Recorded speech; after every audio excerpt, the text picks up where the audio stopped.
up and you go up.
That much time. Yeah. Oh.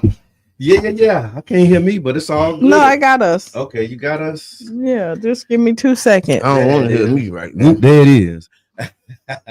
Welcome to the Tampa Bay Breakfast Club. I'm your brother John. And this is Qiana. And I'm one and only Mr. Edmund. And this program is being brought to you Lord. as part of the New Image Project, a community development and training center. AKA, see that? I hope you didn't see that. Oh, man. And we would like to thank y'all for tuning in, helping us to redefine what's cool. Because smart is Giggity.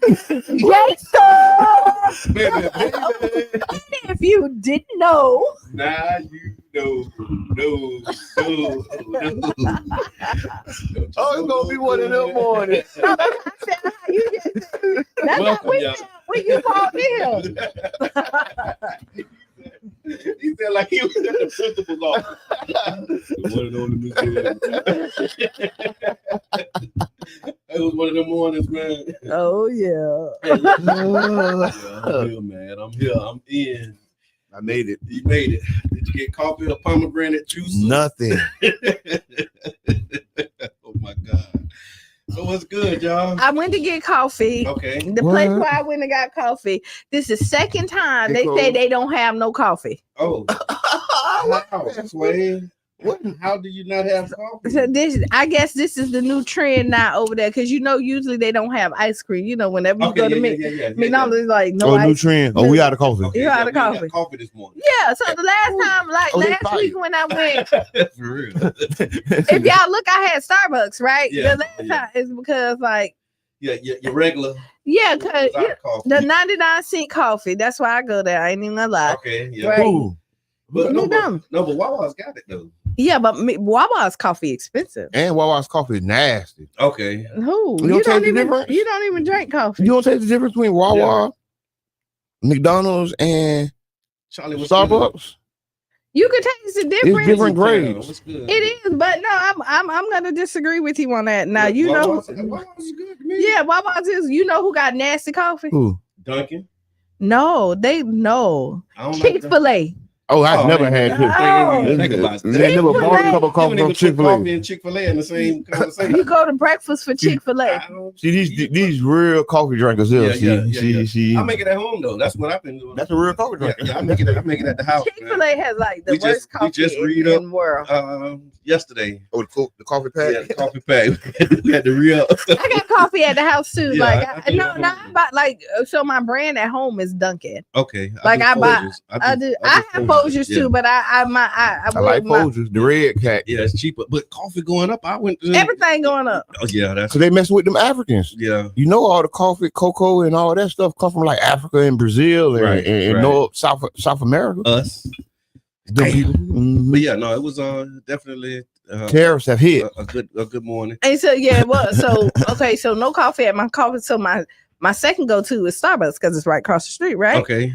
Go there, the line out the yin yang. I was like, Starbucks oh man, trapping with theirs, boy. They and you gonna pay for theirs. Oh yeah, that was what that's made me. It was part of what made me start buying it at home because when I did the math on that Starbucks, and it was like my wife and I, we was working together, and so we would go every day, and it was like $10 a day.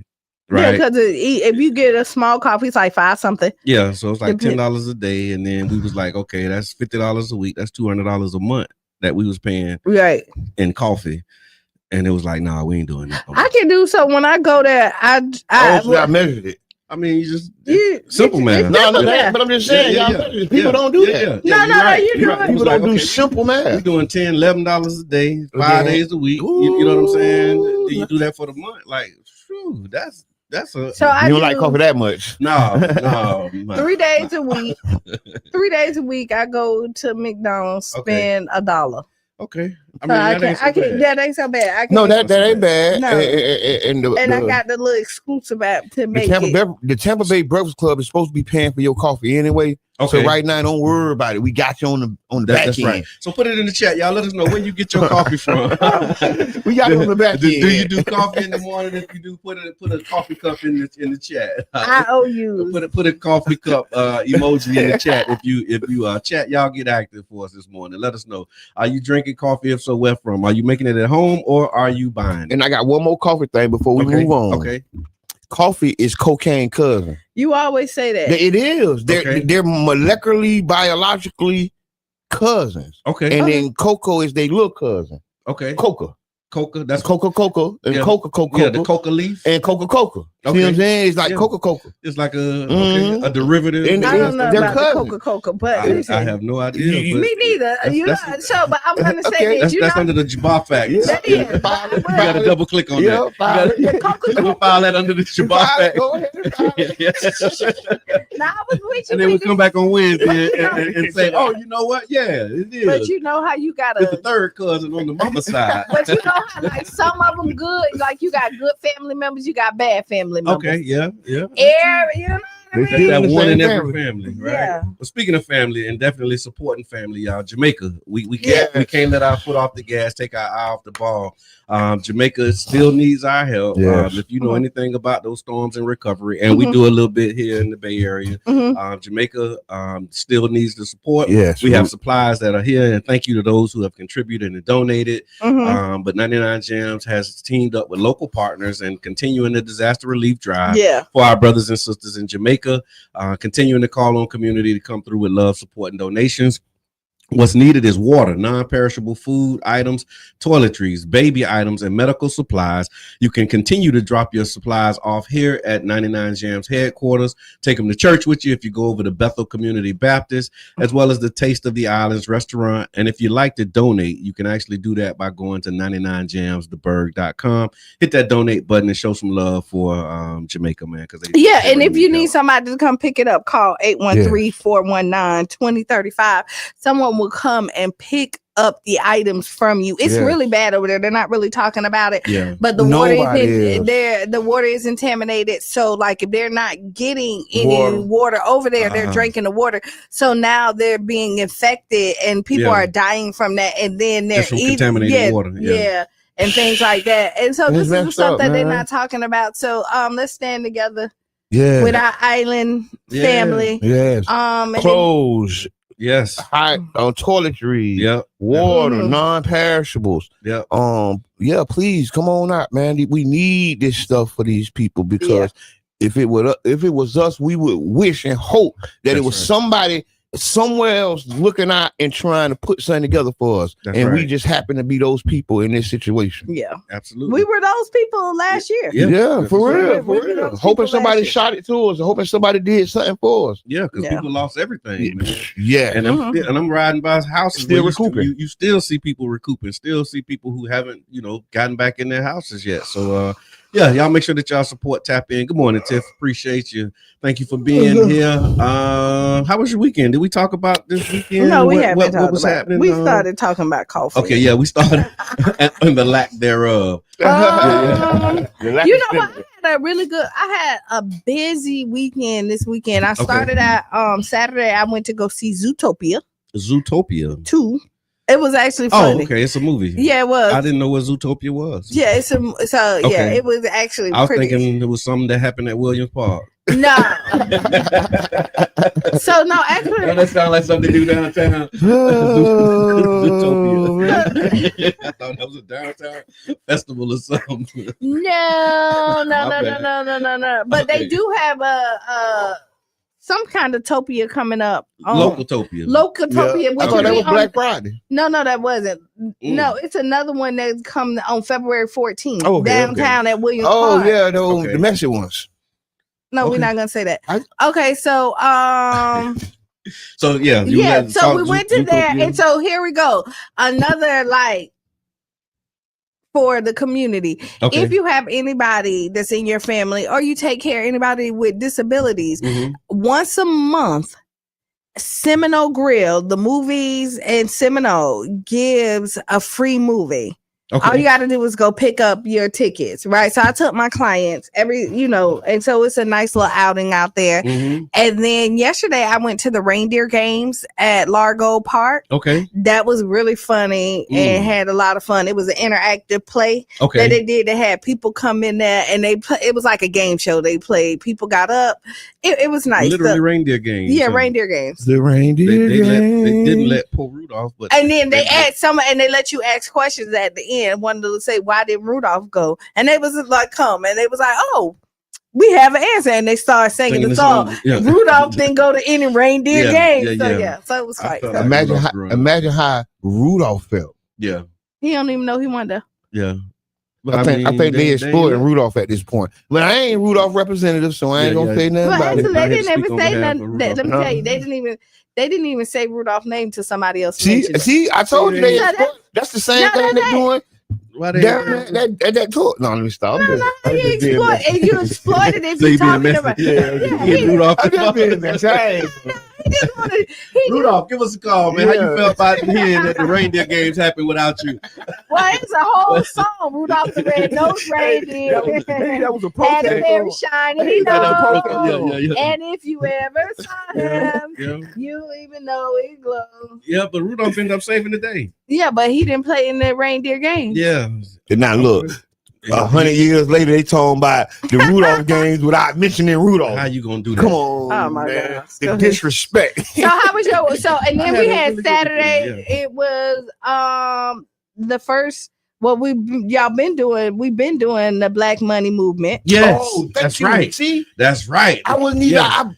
Yeah.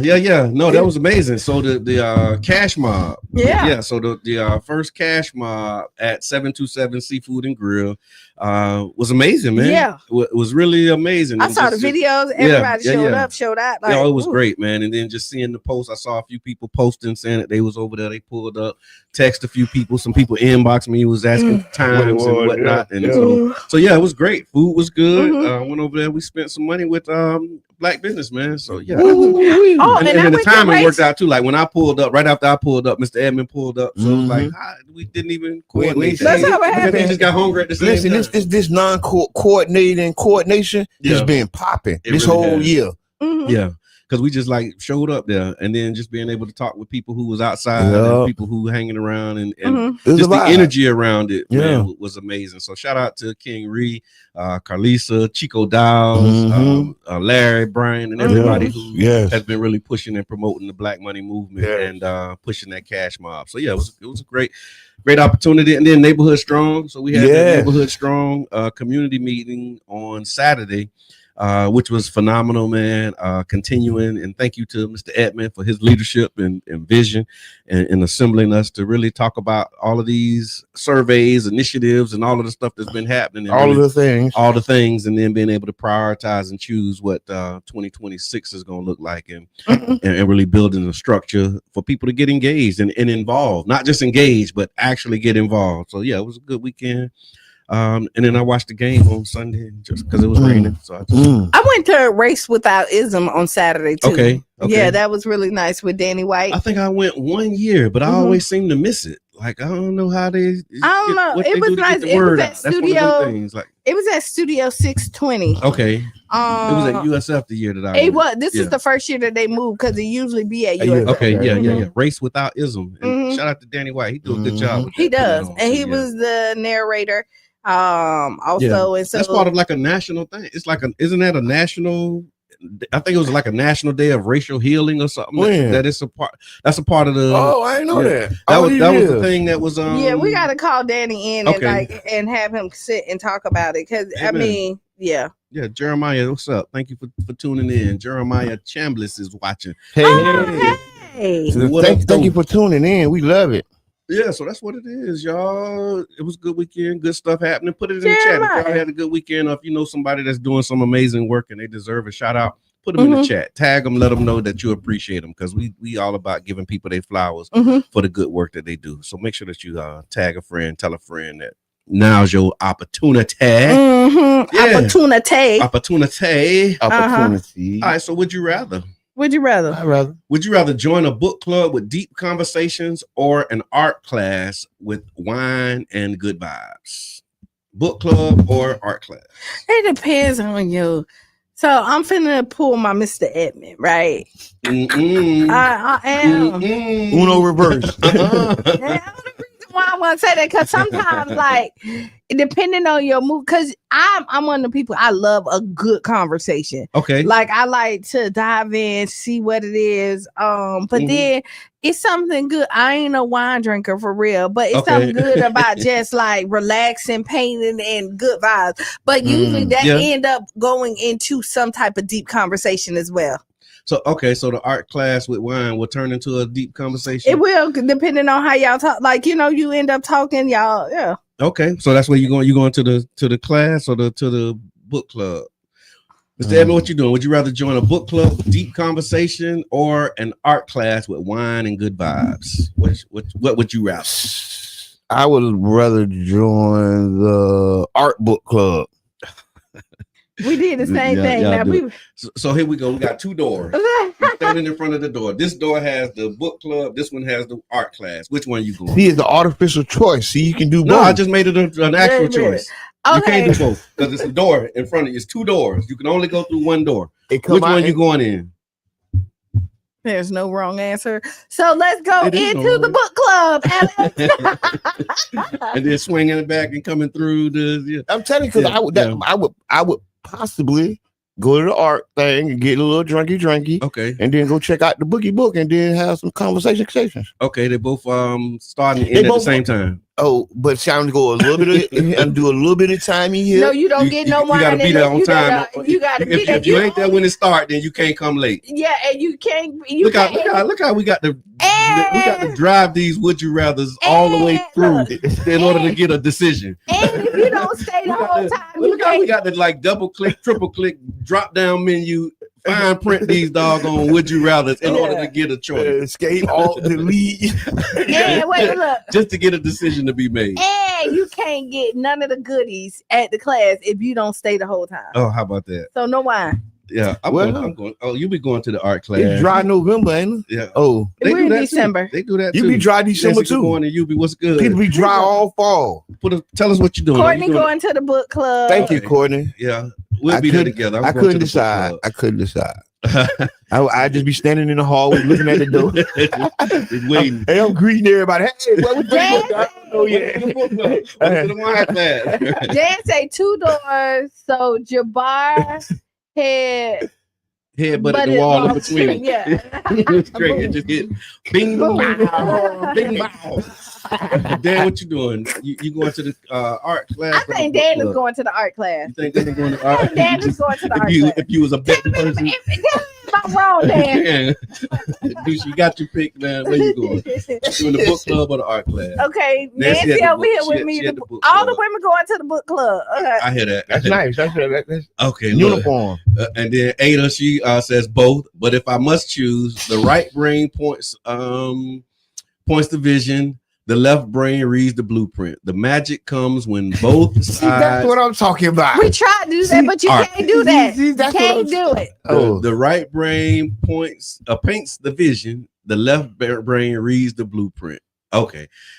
Well, I love that. That was a word this morning. Can the church say amen? Amen, y'all.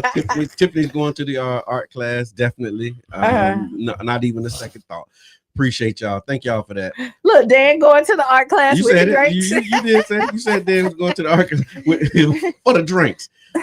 All right, so what's in the news, man? Oh, thank you. I'm glad you asked. Okay. National Park Service cuts free entry for MLK Day and adds Trump's birthday. Wait, say that again. MLK Day is no longer a free entry at national parks. Okay. And you still gotta pay. And you see, but see, this is my thing. I think that only fits true because these are the same people who conspired and colluded to kill this man. It's only right. I really think the U.S. government shouldn't have no MLK installations. So you saying so you saying they get rid none? I just want to make sure I'm hearing the story right. So the National Park Service is getting free MLK days. You got to pay still. Mm-hmm. Okay, gotcha. And that's okay. What national parks did you get in free before? I don't know, but this the whole. So it probably was one. And the one that did it said, I'm not doing it no more. And now they trying what national park? Let's look at it. So what's the end game? Is that to stop people from coming? I don't know what the end game is, but I'll tell you, the U.S. government killed Martin Luther King. It was a case and they proved it. Yep. And if I was his family, I would appreciate them not using his name, not doing him any favors because you are the people that killed him. Okay. Your organization, y'all never apologized, y'all never straightened it, and y'all just moved on because y'all gave him a holiday. But that's BS. Okay. That was a way to, what they call it? Not patronize, but appease. Not even appease. When they just playing with you. Oh, so they don't just drop MLK, they drop Juneteenth too and added Trump. God bless America and a few other countries. Because you know what? We need the training wheels to fall off. So you can't get into the park for free on MLK Day or Juneteenth. Or Juneteenth. Wow. Go ahead. We need the wheels to fall off. Wow. Okay. I mean, but that's what is that? I have no idea what just where we at as a country right now. The same place we was when they started. Yeah, we ain't went nowhere. See what it was there was an illusion of inclusion. Okay. See, we thought DEI was going to fix it, but it really was just a repeat of affirmative action. And guess what? They did the same thing. They crushed that too. Okay. They did DEI a little faster. Affirmative action lasted a decade or two or whatever. Helped a bunch of white women and then DEI came and helped a bunch of white women. Yeah. And then bam, get that out of here too, because we ain't helping white women. And so now the Juneteenth celebration. So I mean, that's the other part of I guess the thing of it is like I did an interview for MLK and they was talking about the MLK memories, right? Mm-hmm. What is one of your MLK fondest memories? One of your fondest memory. And one of my fondest memories was skipping school to go because it wasn't a holiday. Right. Like that was my thing, right? Like I just remember them early days of like they didn't bless it and say that this is a day, so we just made it a day. You know what I'm saying? Right. And like my wife, we was talking about it last night, and she was like, how her mom kept them out of school and they would go down to 9th Street for the MLK parade. So we didn't need it to be designated as a federal holiday in order for us to celebrate a federal holiday. Yeah, anyway. See, that's why I say take the training wheels off. Because guess what? We don't care. Y'all don't got no Malcolm X Day. Yeah. Malcolm X died with a wife. Everglades. I'm looking at it. The different parks. Yeah. The different places. Yeah, I'm trying to. Don't worry. You gotta pay to go in. Ain't nobody took advantage of it, but some other people. And then we was doing Juneteenth too. Remember, we did huge Juneteenth on celebrations on our own before it became a holiday. So we was celebrating Juneteenth. We was on the Gooses. We did it. We was on the Vanguard on 34th. Shout out to Jeannie Blue. Jeannie Blue, God be pleased with her. She used to do it. My first introduction to Juneteenth with Jeannie Blue, with Jeannie Blue at Campbell Park. Yeah, I remember she used to do it and bring the community out. They had for years they would do it. And so again, if they don't give you a holiday, that don't mean that you can't. But it's crazy that like you have to take away a couple of days to add a day. Why you can't just add another day? But see, no, this is about riling up your constituency. See, your constituency asks for this. It's about, but I'm just saying. But go ahead. Yeah, your constituency asks for this, and this is another bravo to the constituency guys who doing what they people ask them to do. Maybe we'll get a turn one day. You be say, why take away from MLK Day and not Columbus or some other day? Because they celebrate those days. You be like, they mad with us because we talk bad about Columbus. Like that was the whole reason they didn't want us to teach the history, because they say you making people hate America. When you tell the truth about Columbus Day, they say, oh, you can't do that because that's gonna make people hate America. Well, besides the BS they done did. Yeah, absolutely. Caller, we talking about these holidays. Whether we Good morning. Good morning. Good morning. Good morning, Courtney. Hey, Courtney. I couldn't type fast enough. I was trying to text, like, send a message. But I wanted to say, we as black, brown people, whatever you want to recall, we shouldn't be going to no amusement park anyway on Martin Luther King Day. We need to be teaching our kids. We need to be celebrating, doing some kind of activity that represents these holidays. Cleaning up the community, doing something to serve the community, our community. That's right. You understand? We can go to their park. Yeah. Right. So that's what we're saying. We even getting the park tree. I'm thinking that's for people that don't look like us. Right. That's their thing. So if they take it from them, that's y'all business. That's right. No, I appreciate you. And Columbus Day and all the other people days, that's their business. We ain't focusing on that. We focus on our stuff. I know that's right. Appreciate that. Have a good day, y'all. You too. Thank you so much. That's absolutely the truth. Yeah. Like, MLK Day, when you ever said, "Oh, we're going to the park"? Yeah. or the week before MLK, I can't wait until the MLK so we can go to the park. Yeah. We're going to we said no black person in history. I think I'm going to go to the swamp where they used to have postcards with gators eating black babies. Like we're gonna spend the day over there. All right, y'all. So we got to take a break, and after the break, we got some news. We got some more politics with Mr. Evans. Go ahead. You uninviting us to the party that we never went to. How dare you?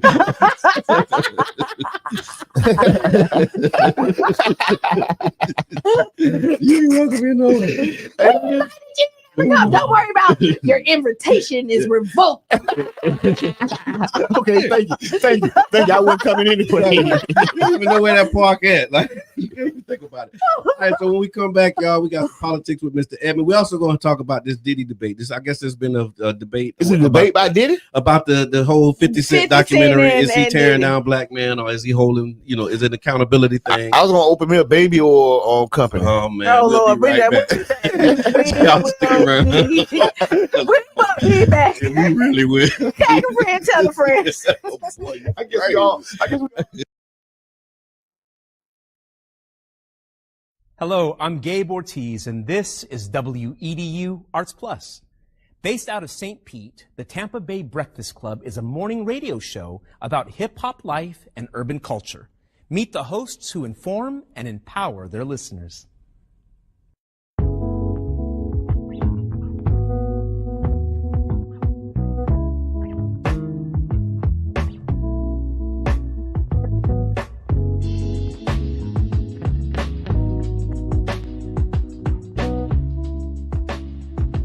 I'm Jabbar Edmond. I go by Mr. Edmond. My role, I'm a host and I'm co-founder.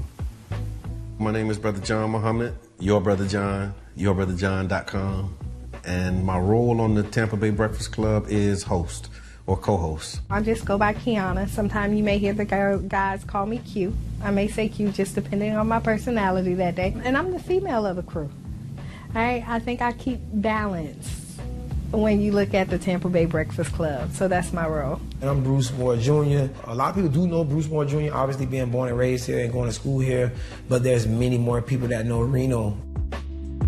St. Pete is small, and so the good things and bad things that come with a small city, you know, everybody knowing each other, of course, would be one of the pluses. My neighbors were not only just my neighbors, they became my family. Trying to put that back now, like really getting back to a place where we know our neighbors and we look out for each other. It was a St. Pete that existed, you know, south of Central, and then there was another St. Pete that existed north of Central and downtown. It was a struggle then, and I think it's still, you know, somewhat a struggle for black people in the city of St. Pete. Even with every step of progress we make, it's still a struggle to, you know, implement that progress. Did y'all hear about the weed college, the first cannabis college in Orlando? Talk to us, Soprano. No, yeah, I've been looking at it. This is serious, y'all. Over a year ago. If you got the charges, go and get the degrees, King. You got years of experience, man. It ain't like you come into a classroom with no data. Elon Musk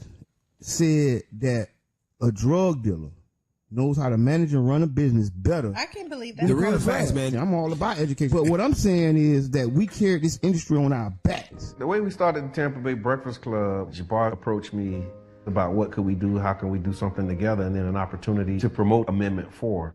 Amendment 4 is the, you know, voting rights restoration to returning citizens. We were able to negotiate a deal where we got like 30 minutes on the radio at 99 Jams to talk about, you know, Amendment 4 and other local, you know, policies.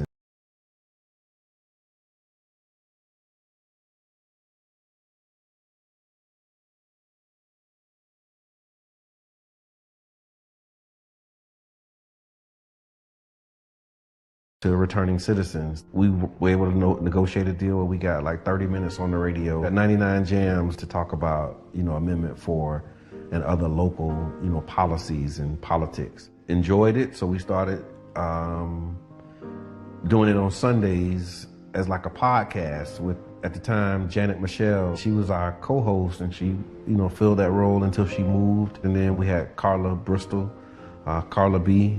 She came in for a season. And then Reno was behind the scenes. He was always present because we did organizing together, so he'd come and hang out. And then the things that he was saying off camera was like, man, we might as well just have you on the show.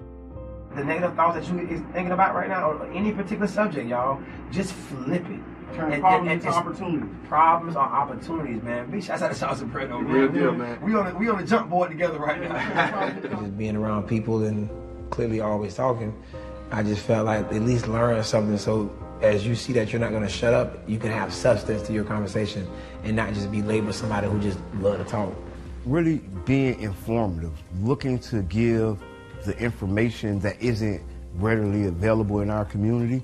Multiple meteorologists can look at the same data and come up with a different forecast. And so now you take those models, take that data and say, okay, based upon all of that, absolutely, you might be in between here and there, and that's my know I'm saying speech. Most recently, after Carla B, you know, transitioned out and went to do other things as well, Qiana, we invited Qiana. I've been working with the guys for a while outside of this, and they called me to interview. And when I came in to interview that Sunday, after the show, they was like, hey, you need to be a part of the show. And I was like, okay. I look at it almost like a band and the instruments, but it's just the instrument that we're using is our voices. My voice is already kind of squeaky. I know my voice can get squeakier. You have to have your radio voice on and have that vocal control. I talk lower when I need to calm it down. And when I'm very passionate about it, I slow it down. And because I want you to understand what I'm saying. What's good for the geese is good for the gander. So if you keep it secrets, just know that she can too. Okay, hey, see, that's Qiana, that's why you need it on the Tampa Bay Breakfast Club. You feel? Because you gonna even things out. You know what I'm saying? I was just joking. You know what I'm saying? We just understand power, you know, and in terms of people's attention, you know, because it costs. People's attention costs. That's why it's called pay attention. We want to present local information right up there with the trending topics. One thing that's a common denominator with all of us is that we're all passionate about our people. For me, what you take from me is that I'm real and I'm passionate about the growth of our people. The overall goal, I would say, is to have a more informed community around electoral politics, around health, around equity. It's about the mission of connecting the dots and closing the gaps, inspiring people to see what's possible, and trying to be an example. I don't know if that's a good thing or a bad thing sometimes, but you do the best that you can with what you have, and you pray that others will be inspired to join in. For more info, visit cdatcenter.org/Tampa Bay Breakfast Club. Civilians fleeing an initial attack on their communities. We were about to climb the mountain just after the Lubirisi Bridge. When we arrived at the burnt houses, roll your eyes. Damn if you do, damn if you don't. And we are live. Live. Roll your eyes and stomp your feet. This black girl, you sure can't be.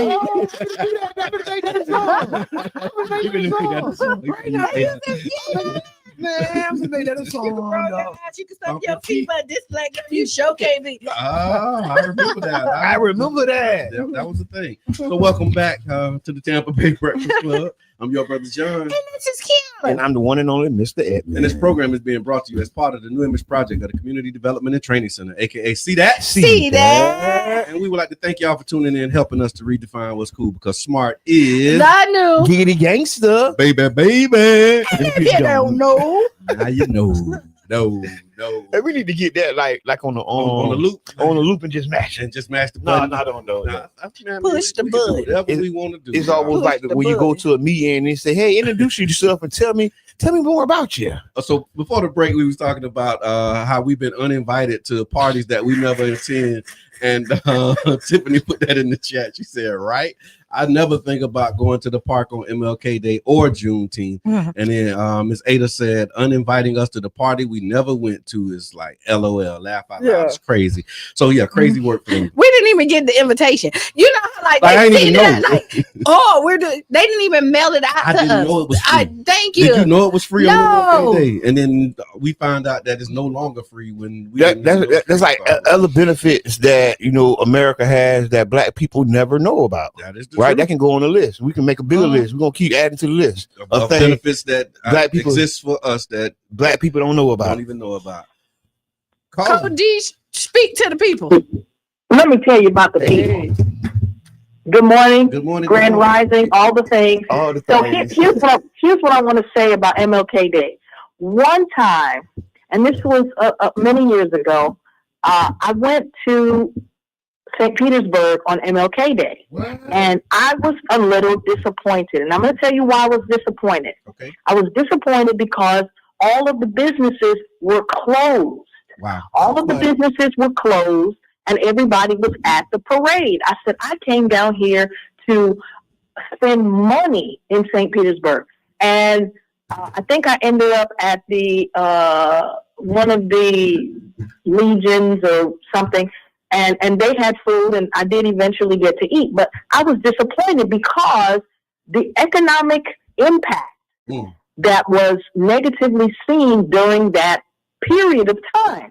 And so finding a balance between celebrating and economic and financial empowerment for people who are visiting the area. Now, I'm sure those businesses may have stayed closed for only a period of the day, but finding a balance, leave somebody in the business so that the business can stay open. Now, I know people close on this and that, them other people holidays, but to be perfectly honest, we don't have the option, in my opinion, to close our businesses because we're celebrating something really great. And I saw the air quotes when you said celebrating. In my mind, I saw air quotes. But definitely want to thank you for giving us a call. Because that's been the framework. Thank you, Coach D. And that's half of the reason why it's not on Central anymore. And just to be honest, like everybody ain't for the MLK celebration. Yeah. Right. Even it's the still, people When you say everybody, that's it's black, still white, and everybody in between. The Yeah. jury is still out. Yeah. People is still, campaigning against it. Yeah. I'm very sure elected officials get that conversation. Yeah. Like, hey, why can't we do something about it? Why can't they just go back where they be at? Why they have to be on Central or First and they're down? Why they have to? It's like two celebrations. Why they can't put it together? Why they just can't all be together and then do it over there? People's mindset. Yeah, because it is two celebrations. You have the parade, and then like the organized, structured, and then you also have like the organic community celebration. And I think, as well. like, to be honest, when you look at it, like a lot of I think we see it as two different things, but it's a more mix than not. There's people who go to 9th Street that go in. And so, to be honest, it's not like, hey, they choose one or the other. Yeah. Some people do. Especially some of the vendors, because some vendors, once you set, like, you choose where you want to set up. Yeah, because you got to be there. Yeah, you got to get there. You got to find your spot. You can't do both. Yeah, and so talking from the economic side, I think the economics of it's like, okay, I got to be over here. Yeah, but I think the people and the participants, they do both. When you do vendors, but what I'm trying to say is, like, when you look at other events that go around the city, they're not saying, "Oh, we're divided." Like, there's two different things, and I think we in our minds, even if they. When we look at it, people get up and say, people come here for MLK because they know there's going to be people here. Yeah. Regardless if you're going to the parade, if you're going to 9th Street, if you're hanging on 34th Street, MLK unite our whole community. And regardless of how you look at it, it's not a divide because you come here for MLK Day. And I think you're speaking more from a tourist outlook. I'm not a tourist. But historically it is too. Like, our elected officials, our leaders have designated as that. That's something that's been going on before us. Yeah. That's something. And I've been in meetings where they talked about how they can get rid of one and keep the other. But what I'm trying to say, they can't. But what I'm saying, the fact that they can't get rid of one and keep the other, saying that somebody says that it's two. Even if we don't think that it's two, there's people who are saying these are two different celebrations. And see how they feel? It's a sanitized celebration. Yeah. And then it's the debauchery. No, that was the word. I learned that word because they called it, and they're talking about us. Yeah, we debaucherers. Yeah, we was debaucherers. But what I'm trying, in front of the white man, this is what people saying, and they're into debauchery. Their damn you're self. Disrespecting Dr. King's legacy. Come on, man. But what I'm saying is, if we're that out wouldn't here, be pleasing to Dr. King. And Dr. King was a full-throated player from the Himalayas. He was a player from the Himalayas. They tried to use it to throw dirt on the man's name. The man family already knew he was a player from the Himalayas since Morehouse. Okay. The man wasn't slipping on his pimping. The man was playing the game how the game goes. You know what I'm saying? He was close to stop. Okay. Thank you. Okay. That's not what we're. But my whole thing is that right there. You let him into the barbershop. You took him to the barbershop. We're on the radio. You can't tell them what's happening. No, but what I want us to stop is we got to stop talking their narrative.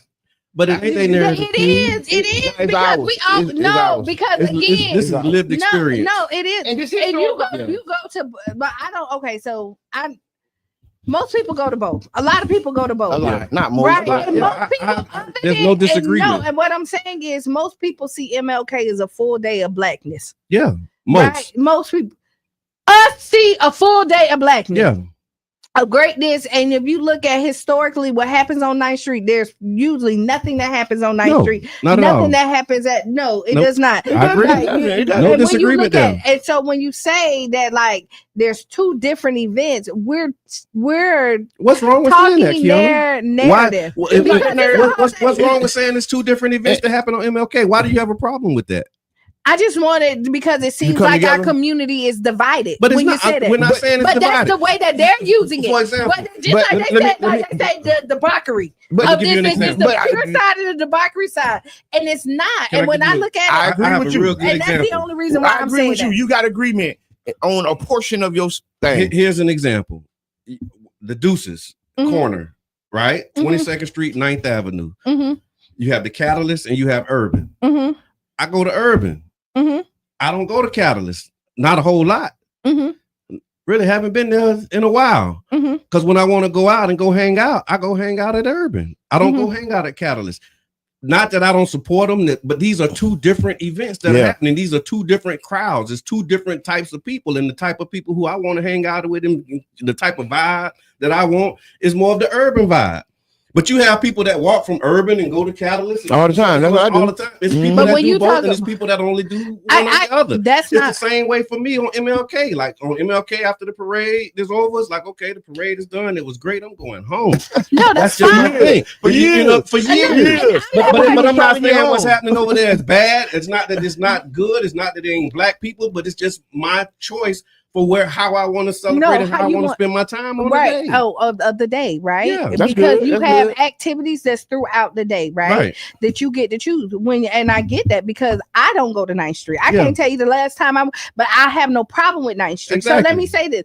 But when I sit up there and say there's two different things that's going on, when the division and the way that they try to use it is that we have the thugs over here and the people who are educated over here, and I'm just using this kind of and I don't like that narrative. I don't like that narrative. So this is the reason why I'm fighting again. No, we have events that happen on MLK that's about blackness, and other people may do the organizing about it, but we all come together to unite for MLK Day. Now, to your scenario on the Deuces, when you hear they talk about the Catalyst is the main event, like let's say over there now, right? Like it's people talk about people that go to the Catalyst, but when you hear about the Deuces, they just say like it's the Deuces, and there you go. And then blackness is everywhere throughout there. But have a picture of what when I say two different events, that's what I mean. I'm not saying that it's not holistically good for the city and it's great for what we're trying to accomplish,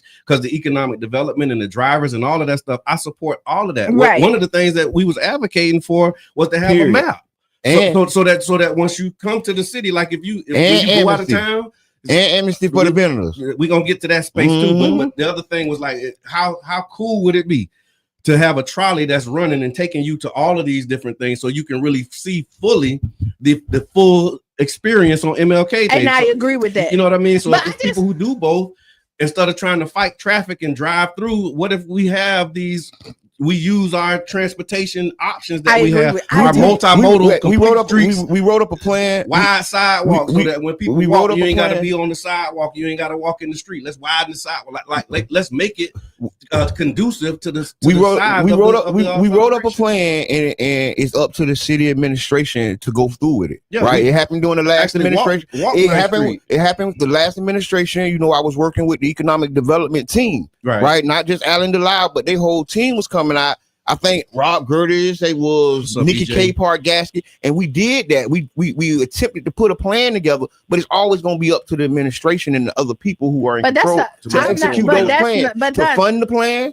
Right, the things I'm just saying what we're talking about right now. Yeah, but no, but I get what we done. We done went off from what I was saying. No, we're kind of doing it, but we're growing. No, I'm taking it to advocacy. I got it. I understand. I'm taking it to the point where I've advocated for that. Like there's been an advocacy push for what you're saying, and then it's still been pushed back as well. Yeah. And that's just all I'm saying is let's recognize it, because if we don't, we're going to be in la la line pretending everybody love everybody, and it ain't really like that. Thank you for that. We got a caller. This is Miss D again. You know, my favorite word is frustration, and it frustrates me just a little bit that we use MLK Day as here, come see St. Pete. Like St. Pete doesn't exist other than MLK Day. St. Pete exists all the time, and the problems that St. Pete has are real every day. The citizens of St. Pete are real every day.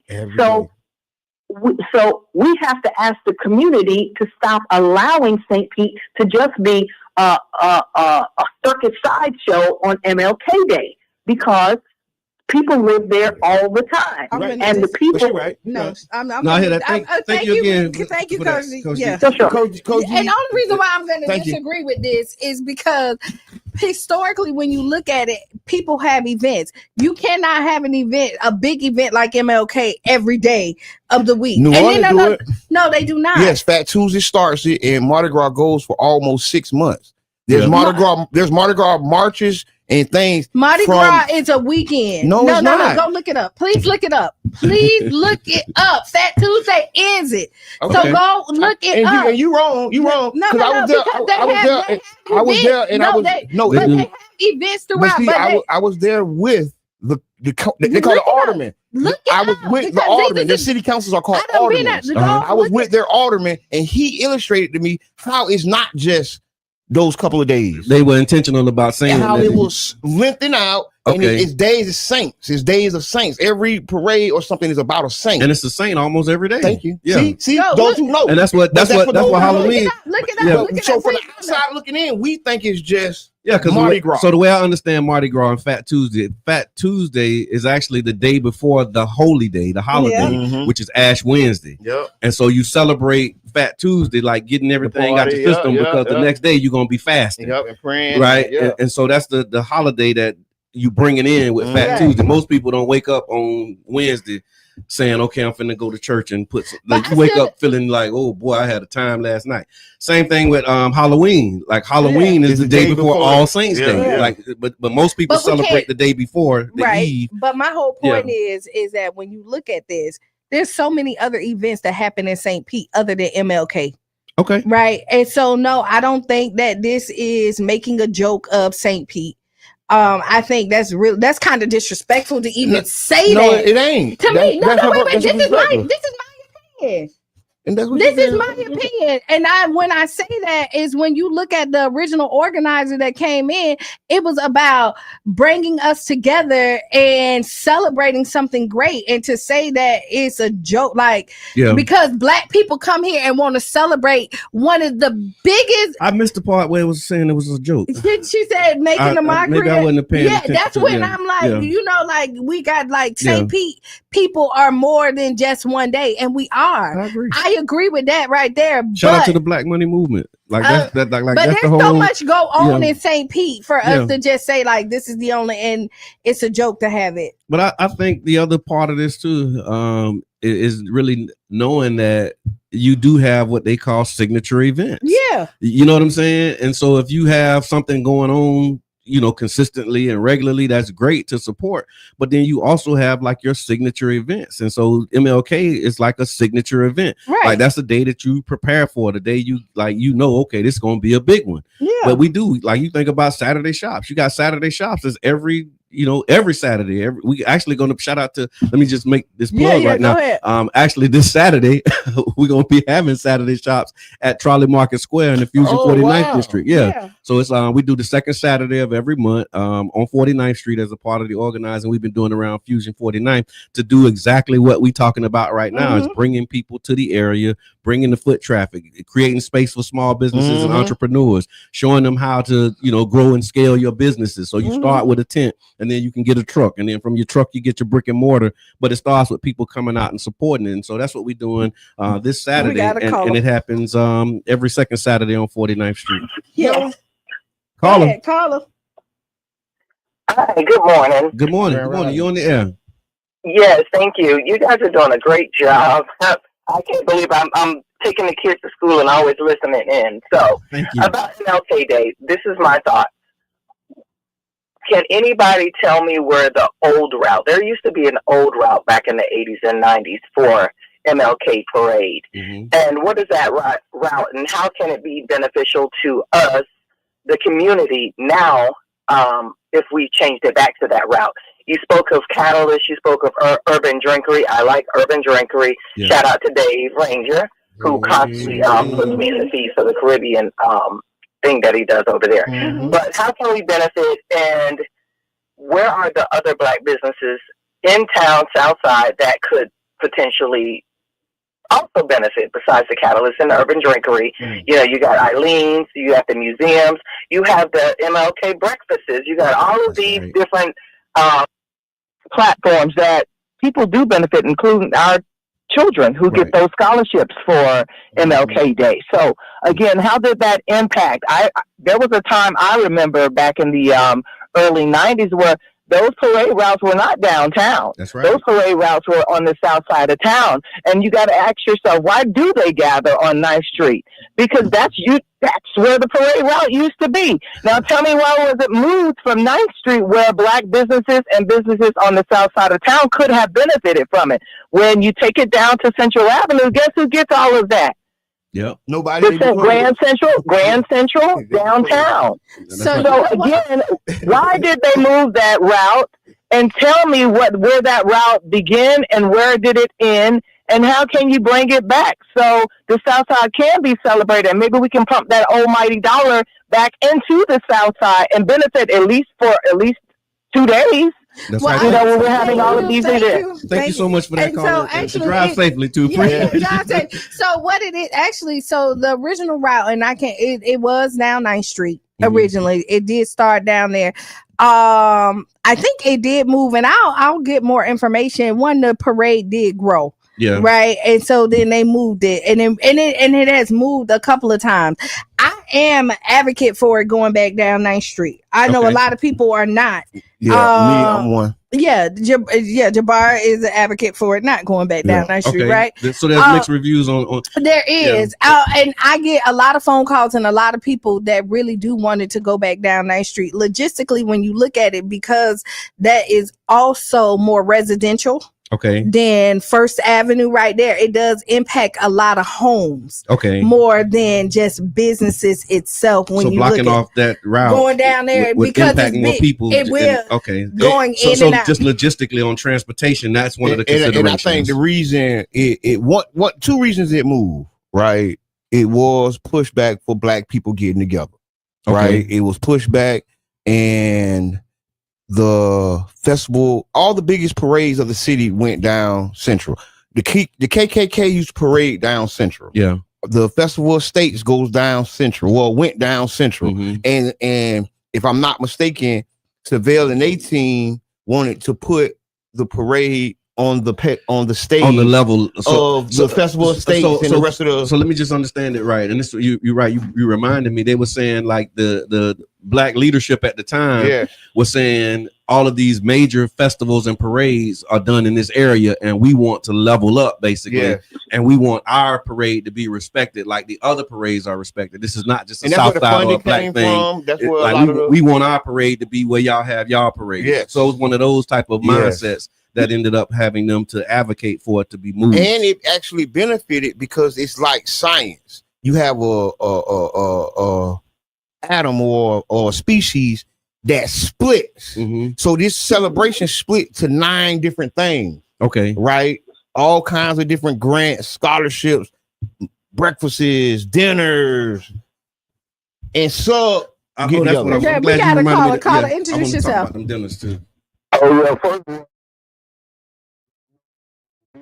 so people can give their perspective on this, and I missed that. But this King Jab, and I'm gonna give it to you like this here, man. The culture of St. Petersburg was the Martin Luther King Parade. The reason why other people from our culture knew of St. Petersburg is because we had the largest Martin Luther King Parade in the United States. That was us in St. Pete. I remember as a kid, sitting right there at Sailor Step, which we boycotting, watching Dr. Paul Bearer come down and open up the parade. I remember that. Yes, sir. And this is the culture. This is where people know us from. We went from the largest Martin Luther King parade to the largest Pride parade. It's flipped on us. And I think that may have been part of the problem, part of us wanting to go where they want to go and not appeasing to our culture. But the most important thing is we got to get back to being the largest Martin Luther King Jr. parade in the United States. Right on. So that's what we all got to be working towards, because I don't like the fact that we ain't going down Central. I wanted people to say, well, why y'all don't want us to come down Central? But as I listen to y'all talk, I'm like, I don't care about going down Central. Bring it down somewhere. We can bring it down to Deuces.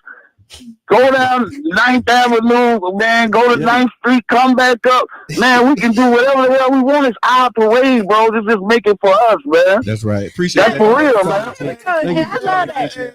That's what the caller before was saying. Like the deuces go in there. But take away 16th Street, like those infusions and that exposure. Because you're right. I see districts that can use that support, that can use that foot traffic, that can use that kind of congregation. I feel they'll shut it down like they did in 17, because I think the reality is these neighborhoods are changing. Yeah, and the people that's for it today ain't gonna be for it tomorrow. That don't matter. And yes, it matters a lot. Yeah. Because it determines the level of support. The different elected officials don't support MLK because we're cute. Yeah. This is a political issue that helps people get elected. Yeah. It's where you stand on it. This isn't, they're not celebrating it because it's lovable. It's because the people chose it. Well, I will tell you this is that so the other flip side of this pancake, when you look at it, is that I struggle with us saying St. Pete is our St. Pete, right? And then we feel like we got to put ourselves in this block, like in this box that we only can go in certain areas to represent us. That was right. That was the mindset that said we want to be on Central, right? And so now we're back. Now we're on First Avenue, and people like bring it back to the black, and then we complain when Central or somewhere else don't we gotta bulldoze those stereotypes down sometimes and make people. And I get it, like sometimes, and that's why I struggle with it, because I don't want to be nowhere that I'm not wanted, but I also want to be somewhere I pay taxes just like everybody else here. So all of St. Pete is me. I hear that, and the other thing that's coming up for me, like I when Jab said the deuces, it's like, okay, yeah, that absolutely is a perspective. But the caller before, she mentioned like all of the other activities that happen. Like she talked about the dinners and the scholarships and the day of service. That's the other part of what I was saying. And maybe this is just something that we as community got to do, is take the initiative to like put all of this stuff in one place so that you can pick and you can map out your day. And we know that we can't go to the museum because they ain't free no more.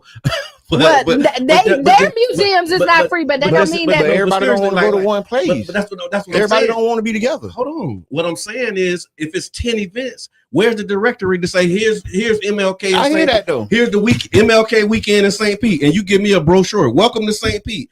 Here's when you go out of town, you go to Orlando, they got things on the table in the hotel that tell you all of the attractions. You can go here, you can go here, you can pick that. Like, why don't we have something like that?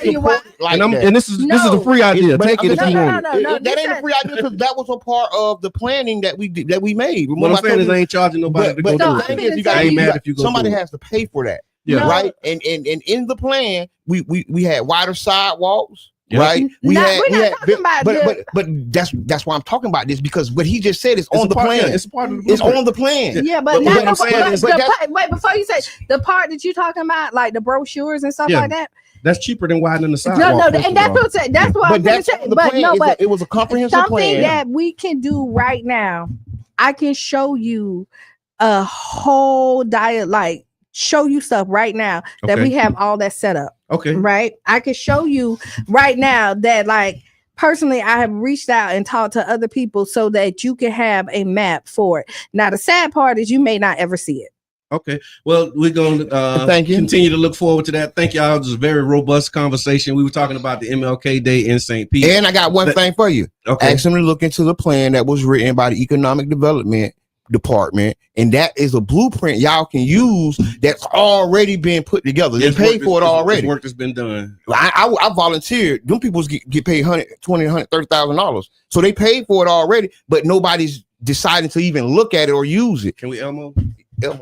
All right, thank you very much. All right. Well, this is a good topic. And we need 20 more minutes on it. But no, we really do, because we're going to be talking about it for we'll be back. a while. We'll be 40 days out from MLK. We're like 40. We're 40. And I would love to be able to see that brochure, so I can say, okay, in the morning, I'm going to do this with the boys, and then I can take the boys back, and then in the afternoon, I'm going to go over here, and then in the like just be able to have to map out my weekend. See that? I would talk with that board about approving us printing those brochures. Send it to me. Right. It's not even. But we'll talk about that later. It ain't even about the printing.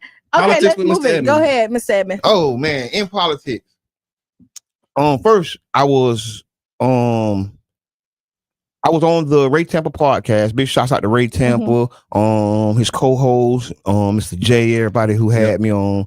And we were talking about the new Rays plan with Kathy Woods and the ARK investment and Horace investment. Okay. It was one of the conversations that it's a little overdue. Would we call it the historic gas plant conversation? Is that what y'all? It was most so. I'm trying to write a headline. Yeah, it was, but it was most so. Yeah, it was. Okay. We was talking about the history of the gas plant. Okay. And the Rays backing out in March, and nothing really being done until October when someone gave an unsolicited bid for it. Okay, so the time from them backing out to the time to an unsolicited bid, and that's more part of the problem. Okay, because this was so important. Once the Rays backed out, we should have put the RFP right back out because you said you're not changing nothing. Okay. So one of the comments I think James Corbett was saying is that nothing's changed, so we don't have to put the RFP back out. But the reality is the RFP is like a bat signal for developers. Saying, come on, that look for RFPs. Yeah. Right. They have a bot that searches the Americas for RFPs. Right. And that's like they look and see if they can do that. Yeah. And since that ain't being done, we only have whoever we have, a couple local guys. And I'm not knocking that. No, I hear that. But all I'm saying is that somebody fell asleep at the wheel. So you saying that they should have solicited bids? Yes. And so as opposed to just saying March because the safety valve was put in by our conservative friends at the county commission. Yeah. The city had no safety valves. There was nothing protecting the city from the Rays. Yeah. And some of the people wanted that. They said it. I don't want a way out. Yeah, that was they crazy. literally said if we got to back out of this, I don't want to back out of this. That's good. And know what? That's a problem because that didn't protect our self-interest. And you could want that, but the lawyer should have told you that's not good.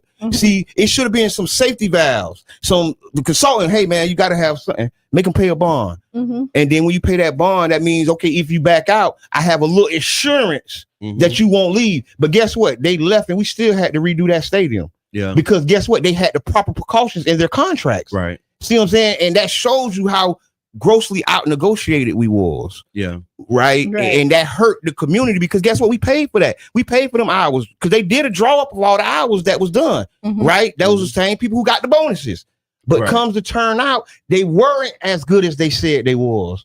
Right. The deal wasn't the work that they did wasn't as phenomenal as they were saying it was. 2020 is what hindsight is. Yeah, that's what they say. Yeah. And we got in the big shots out to the Ray Tampa podcast because I think that those are important conversations and important questions that need to be asked, and nobody's asking them.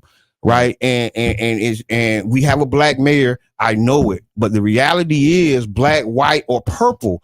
There's some requirements that we got to just ask for. We got to demand. Yeah. And the reason we have to demand these things, because if we don't, we will not be in this city. There's no safeguards for us leaving 10, 20% at a time, like it's already happening. Right. And then guess what? It'll be a 30%, 10%, 1% black community, and they'll be doing tours. Talking about the great black people that was here. That used to be here. Yeah. The great black thriving community they're already doing it. Yeah, they are. I know. Yeah. I do know. Yeah. I know. So Carrie, she said great commentary on the Ray Tampa podcast yesterday. Jabbar Edmond, you are 100% correct. So much wasted time and energy now doing the same thing again. Yeah, repeating those. And my number one thing was like, hey, the same people doing it again. So wait, hold on, right? We just had an issue. And the biggest deal in America, we just lost the biggest deal in America. Okay. And the same people that constructed the lost deal is still doing it. Yeah. And then they didn't come to the community and say, hey, this is where we messed up. Here's a timeline of what went right and what went wrong. Let me explain it to you. Ain't nobody doing that. Right. Jabbar got to do it. Jabbar got to talk to the people and say, hey, this what went wrong. Ray Tampa got to open his podcast and be Ray Tampa. To say this is where the outpoints are. This is what went wrong. And say, hey, y'all. Yeah. We have an issue. Please call your people. Talk to your elected official. Let them know we want to be safeguarded. If you're gonna go with ARK Investment and Horace them, we need to be safeguarded. Yeah, don't just erase the name Heinz Rays and put ARK Investment on them. Exactly. Yeah, and then reproduce something that we didn't want anyway. Something that was very bad for the community, and proof is in the pudding. We were saying it was bad, and they said you're lying. You don't know what you're talking about. People took personal insults. And then when the raised back died, everybody mute. Nobody got nothing to say. Ain't nobody apologize for talking bad about people. Ain't nobody say, oh, they had a point. Nobody gonna say that. We just gonna move on and pretend that it didn't happen. That is trauma, y'all. That's right. And you don't get to heal like that. You don't get to heal. That's true. Ain't no healing in that. We gotta heal. And okay. No, that's right. Great. Next story. And you listening to the Politics with Mr. Edmond, and we talking about the historic gas plant proposals that came in. You can actually catch that full podcast on Ray Tampa podcast. You can search him out on YouTube. He does YouTube for the podcast. Yes, big shouts out to Ray and the whole cast and crew, because like I say, these conversations are important. No matter what side you're on, you have to have these debates. This is what democracy is about. Batman need the Joker. It's nothing if there is no antagonist and protagonist, and then guess what? You meet in the middle, because sometimes the Joker wasn't the villain, and sometimes Batman wasn't the hero. I think that was the story of Wicked. So what else you got? Slave movies. Okay, I have a real problem with slave movies. Okay, tell me about. And I don't know if this is politics or politics slash. This just is hot takes from Mr. Edmond, right? So what's your hot take on slave movies? My last slave movie was something like Roots. Okay. Right. And I got others in my peripheral, but I never really watched them. Okay. And because I remember what Roots was. Roots had us fighting mad in school. Like we watched Roots one time in school, and literally it was almost a little riot there. Okay. And then I was like, why are they showing us this? Like, even then I just didn't have, the tools to put it all together. Okay. Right. They are attempting to traumatize more generations through these projects. So if that's the case, then what did you say about Black History Month? Black History Month and a story made up, right? Because the vast majority of Africans didn't come through the international slave trade. They were already here. They were natives to this land, right? Okay. And so that already is a lie that you got in your story. You're already starting to lie. So 9-1, why would you lie to me? Because you don't want me to call this my home. Okay. You don't want Jabbar to say he's from here. You want him to say he's from Africa. So there's no. So now you're all in the same. So now I don't represent myself the same. Okay. Now I don't stand up the same, because this ain't my home. Yeah. You get what I'm saying? But so when you know that you're indigenous, see, that's the psychological already. Part. Think about this. Okay. Why would they curated our education system? Yeah. Our education system, there's nothing that's in our education system that happened by chance. Yeah. Everything was curated for a purpose. Yeah. So what was the purpose of them telling us about slavery? What was that purpose? Was it to empower us? Was it for we can have honor, right? And love who we are? Or was it to further traumatize us, to put us in our place, to tell the white kid and the black kid, look, he's a slave. Mm-hmm. Look, you were over him. And then now y'all go talk about it at the playground. Mm-hmm. It's psychological. They didn't do none of this by accident. We didn't get this. And if it was true, I guarantee you it would be hidden. See, it would have been one of those things. They wouldn't have made a movie about it in the 60s, right? Okay. In the 60s, Alex Haley made Roots. What made CBS? CBS is the central broadcasting. So let me ask you this then. When you think about, and I wasn't alive for it, but I just remember hearing people talk about how once they saw that, the awareness and the connection that they had, it increased. And so I heard that. So you had, at that time you had people like the Most Honorable Elijah Muhammad telling people, what our history was and where we came from. And so you already had like this black consciousness, this black awareness. And so when you insert roots into that, then it started making people like really want to learn more about Africa and learn more about the continent and learn more about themselves. So, when he says, okay, this wasn't your name. Now people saying, you know what? Yeah, let me look into that. Let me double click on that. And so some of those, like all of those impacts wasn't negative. But do you think that the system, CBS, okay, what program since that CBS has put to enlighten us? Name one show. Yeah, so if that was, so let's say that was a break in their broadcast. I'm gonna just take that as rhetorical. No, it's not. It's not rhetoric. Yeah. Because if they were because really, I think the Cosby Show was on CBS. That's what I'm saying. So I don't. I mean, so we really trying to like where you going with it? Where you going with it? Can I say something? Because I was quiet for a long time, and because I wanted to. But the Cosby Show was on NBC. She was quiet, but I just wanted to say that. Just straighten the road. Go ahead. I would say two things can be right at the same time, right? Okay. I think you can't have one without the other. To act like it didn't happen and to erase it leaves a generation of people who are not knowledgeable and can slip back into that again. Yeah. Right? I do think that when you saw Roots, it did enrage people and make them and be like, I'm gonna fight for my rights, right? Yeah. I'm not gonna go back there. And then when you say that, I do believe that some of us was here when they got there, but some of us came from Africa.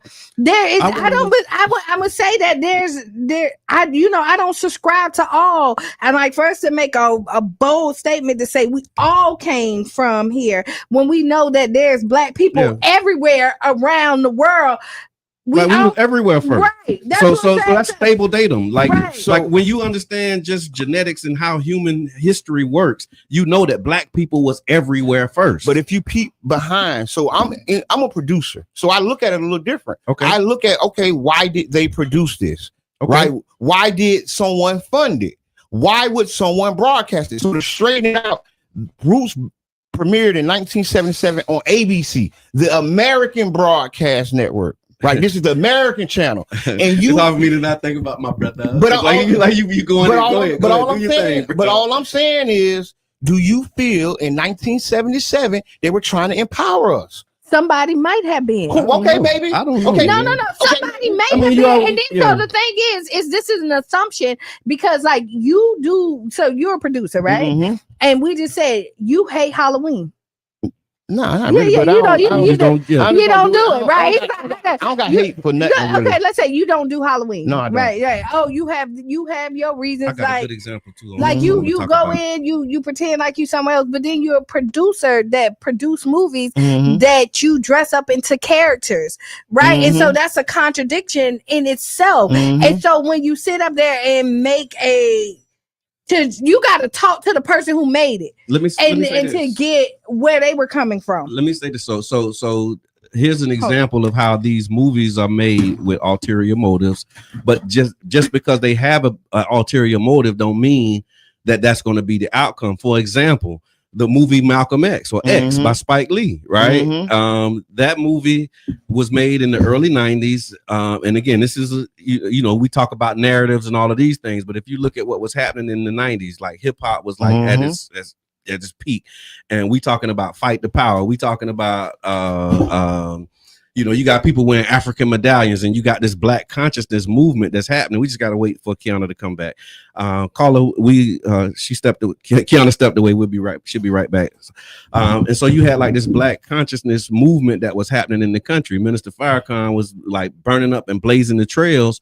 And he was the preeminent Black leader in a lot of spaces at that time. Yeah, nobody else could really stand and light a match to the momentum he was having. So what they do, they go get Malcolm X, and then the narrative that the outcome that they wanted was for you to think that Minister Farrakhan had something to do with killing Malcolm X. Yeah, that was the story, and then they implanted that story in everybody's mind. They put that story. That was the outcome of that movie. Like if you think about one takeaway that you got from the movie Malcolm X, it was that the Nation of Islam killed Malcolm X. Right. That was the intent behind that. But when I saw Malcolm X, I didn't get that. What came up for me when I saw Malcolm X, the movie, was like, who is Elijah Muhammad? Because that's who he keeps saying the Honorable Elijah Muhammad said. And I'm like, I hear Malcolm talking, but every time he talk, he mentioning this other dude. I wanted to know who the other dude was. When I found out who he was and I got the book, that's what set me on my path. So just because they have that as an intent, don't mean that it's going to have that effect on everybody who watches. So Roots may have,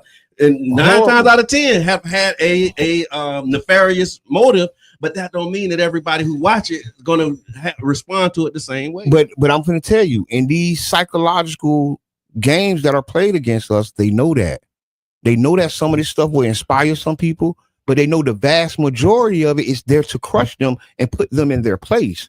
It's sent messages. They're suggesting something to you and you imagine the rest of it. King Reno got this down pat. I just don't know it like that. But the reality is, in our subconscious, we easily make things up on our own. So in the world of propaganda, what they do is just suggest something to you. Yeah. And then your imagination fills the rest of the story out.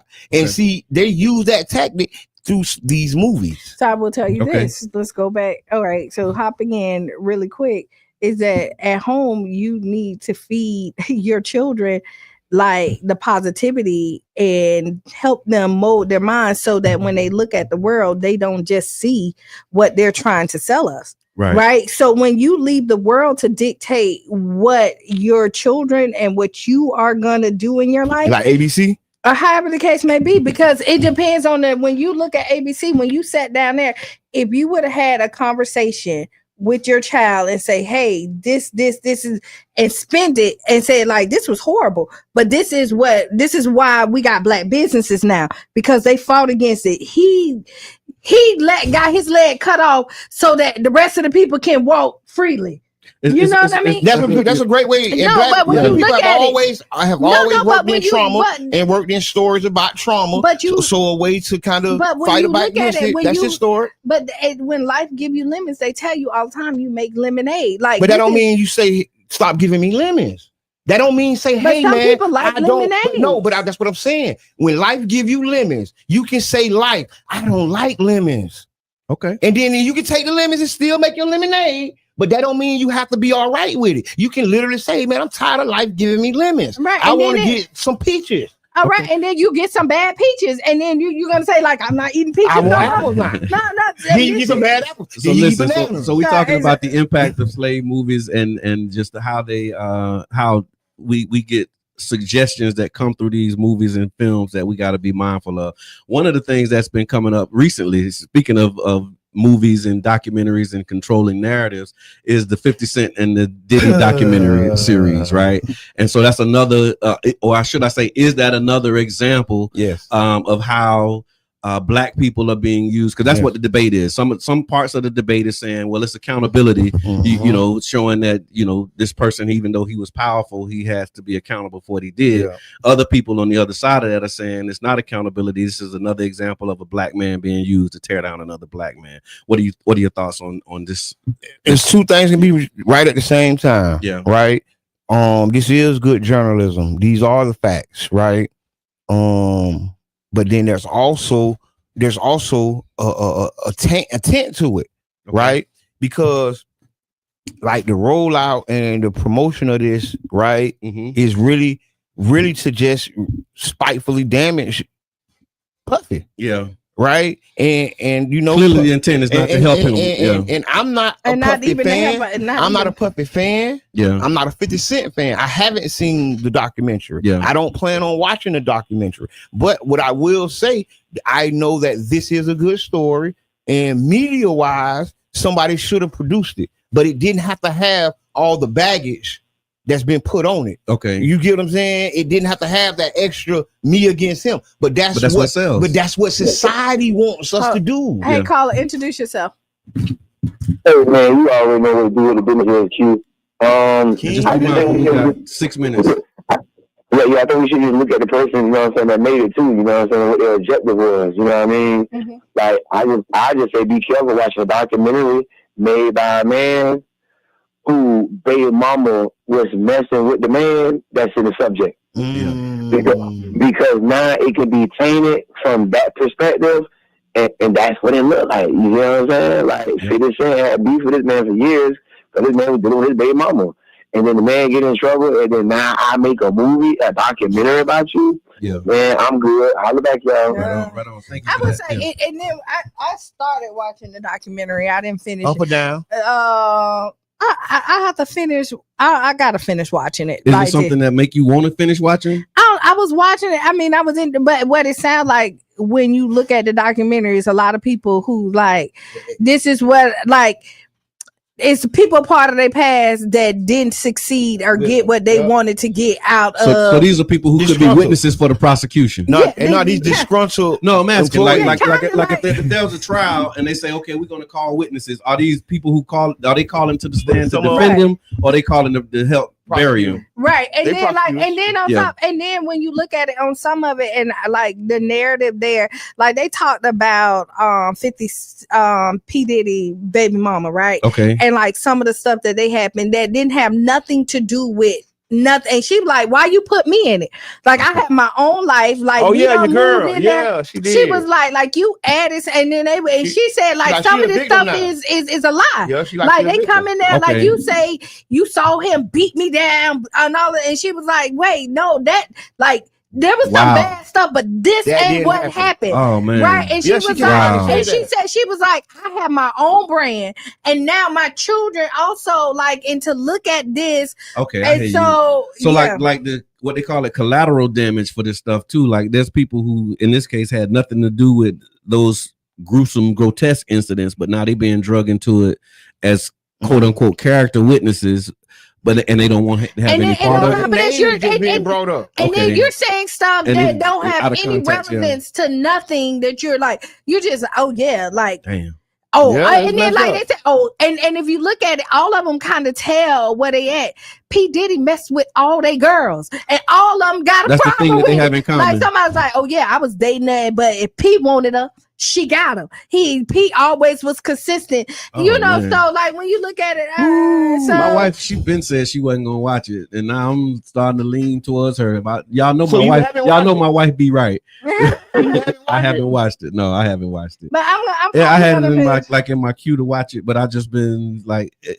That's why I asked you like what you watched. Did it make you want to keep watching? I'm gonna keep watching it only because I started it. Because I'll tell you because that's what I did. Like so with the R. Kelly thing. Like I watched that and I was like I don't want to even watch it. So I started that's what I'm saying, dude. Like is it something like okay y'all want to see more? When I was watching that R. Kelly thing, I saw that and I'm like man I ain't. But see my thing is I didn't watch it. Keep going on. I really don't like. And I didn't know if this documentary was going to be one of them. So I was like. Proceed with caution type stuff. I don't really like watching those messy things. Yeah. You get what I'm saying? To me, it's like a form of watching gossip. Yeah. You get what I'm saying? And don't get me wrong, come across my timeline. I see it like everybody else, but I don't search that stuff out because I know it be ulterior motives behind it. And it ain't necessarily just pointing at the person who you think. Yeah. It's really to mash all our minds. It's not just about Diddy. It's about desensitizing us and then putting us through a processor. Yeah. And we don't know what they're processing us for, but they're putting us through the processor and we just like clumps of meat now. Now unite with that. Yeah, you gotta what they call it, insemination. Is that one of the things? Well, I'm gonna tell you how they put these seeds and plant these things, and now you having ideas and thoughts that you ain't never had. Yeah, like, where did it come from? Yeah. That doggone. But this is what happened. Internal fighting ruins it all for everybody. Yeah. You know what I mean? When you look at that, like you see how like they were so ready to kind of us as black folks, we are so quick to like throw the baby out with the bathwater. Like everything, like Diddy was wrong for what he did, right? As far as like with the abuse with Cassie and all that other stuff. But then we forget he did do some good. Yeah. You know what I mean? There was some things that he did. Because then you start talking about revolt. You start talking about those revolt summits and his Vote or Die campaign, the way he was trying to influence culture to get involved politically, the business move that he was making, how he was challenging the liquor brands to let black people and do better business with that. So I mean, it was some stuff. Again, that's to Mr. Edmonds' point. Like you never know. Like is one of his competitors or one of his former partners at Ciroc funding and stuff. Right. Because 50 Cent got liquor brands too. So like it's all kind of stuff that could be in this sauce. And you gotta be selective and have self-awareness and know thyself and to thy own self. Know thyself. Well, maybe somebody will come out on Diddy's side and do another documentary to counter that. All right, so this has been the Tampa Bay Breakfast Club. We didn't get to ask Qiana. Sorry if y'all was tuning in for that. We'll start with that next week. And then we'll have two Ask Qiana. We'll do two Ask Qiana. And we still ain't talk about Aaron Riley and Peach McIntyre. We gotta make sure we put a note on because it's heavy. Yeah, it's just constantly developing. Now, are we gonna be like the Diddy documentary? Are we helping to feed some foolishness? So yeah, let's talk about all the things. But I want to thank y'all for tuning in. It's been an amazing day, motivational Monday, man. Do something for yourself or suffer the consequences. That's all I got. Do something. Be the change you want to be and see. Write down those 5 things. Stay tuned for Sister Hughes. Make you lose your shoes and shout out around the house. This has been the Tampa Bay Breakfast Club. I'm your brother John. And this is Qiana. I'm the one and only Mr. Edmund. We out. Well.